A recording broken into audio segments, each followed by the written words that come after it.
I grew up in a family where the women were the bosses. Women are generally more intelligent than men, for the most part. Women think longer term. Sir, actually I wanted to do MBBS, but since मैं वहाँ नहीं जा पाई, मैं physics ले ली। अच्छा, तो physics में फंस गई? नहीं, मजा आ रहा है। So क्या पॉसिबल है कि जो हम पढ़ रहे हैं वो इंडिया, वो वाला इंडिया को हम देख पाए इन रियल लाइफ? पॉसिबल है, बट लड़ाई है, इतनी आसानी से नहीं होगा।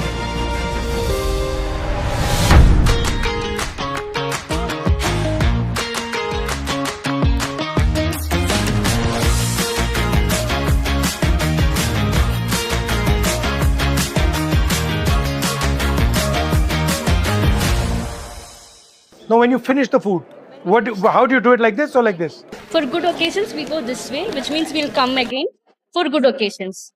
And for bad occasions, for good occasions, this way. This way. So then, Why does this mean we'll come again? Tradition. And this?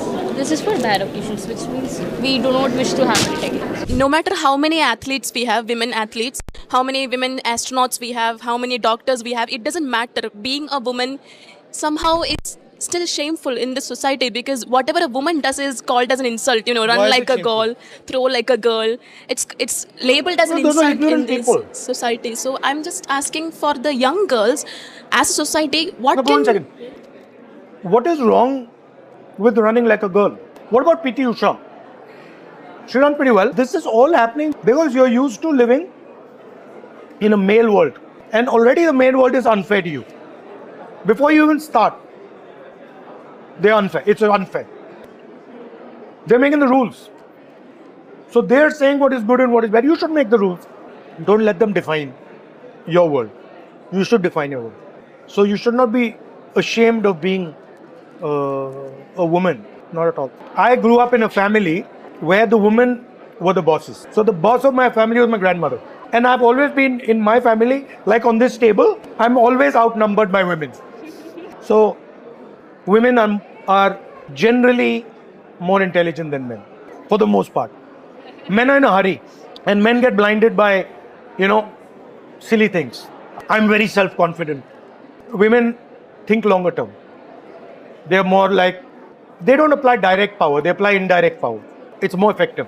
And what are you planning to do afterwards? Research. Yeah? Yeah. What type of research? Medical physics.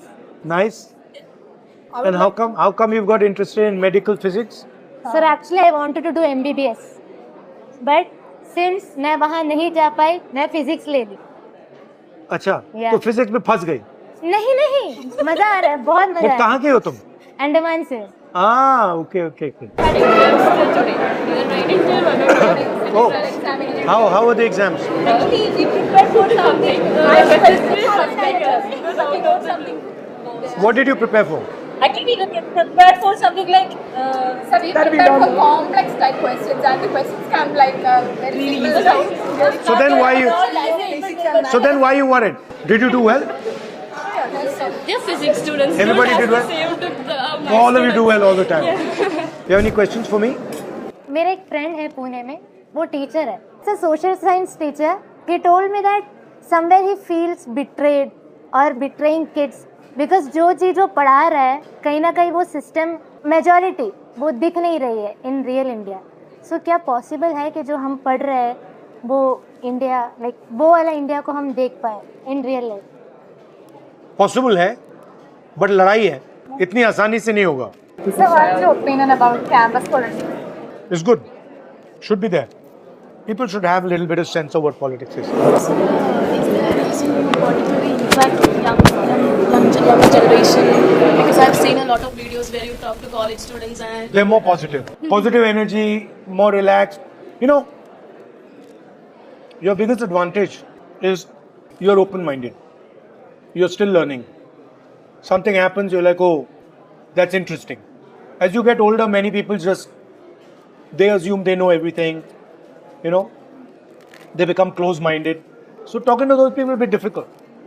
Ground sir, Hello. what is the one change you want to see in India in next 10 years, and how can student help achieve it? I want all young people in India to do what they want and not be bound up by, other people's perspective of them. Do you agree with the fact that all of you are unique. Yes. Right? So, you cannot compare yourself to anybody else. If something is completely unique, it cannot be compared. And society is always going to want you to compare. You're all perfect. The only thing is, how much of yourself have you discovered? Right? So the only real thing you should do is discover your uniqueness. That's it. So what skill do you think you should have? I was thinking that communication skills matter the most because I am mostly a good listener, but I am not that good in communicating. He's pretty confident all the time. Is it a good thing to be self-confident? Yes, of course. Can lacking confidence be good? You can't become too self-absorbed that you do not hear what others are saying. If you think that I know everything, that's not really confidence. Now. So what is that? That's arrogance. Yeah, that's arrogance. So what is the line between confidence and arrogance? A very thin line. There's nothing wrong with being underconfident. There's no problem. Society just makes you feel bad. If you're feeling underconfident, no problem. What's the problem? As long as you're open to learning, right? It doesn't matter if you're underconfident, because after some time you'll get good at it. And saying I'm self-confident is also saying I don't fail. Only a fool thinks they don't fail. Everybody fails. So the thing is, you shouldn't be too worried if people say you lack self-confidence. You should say, yeah, no problem, I do, but I practice, and I learn, and I understand. And the guy who's confident, he doesn't learn, he doesn't understand, so I'll beat him.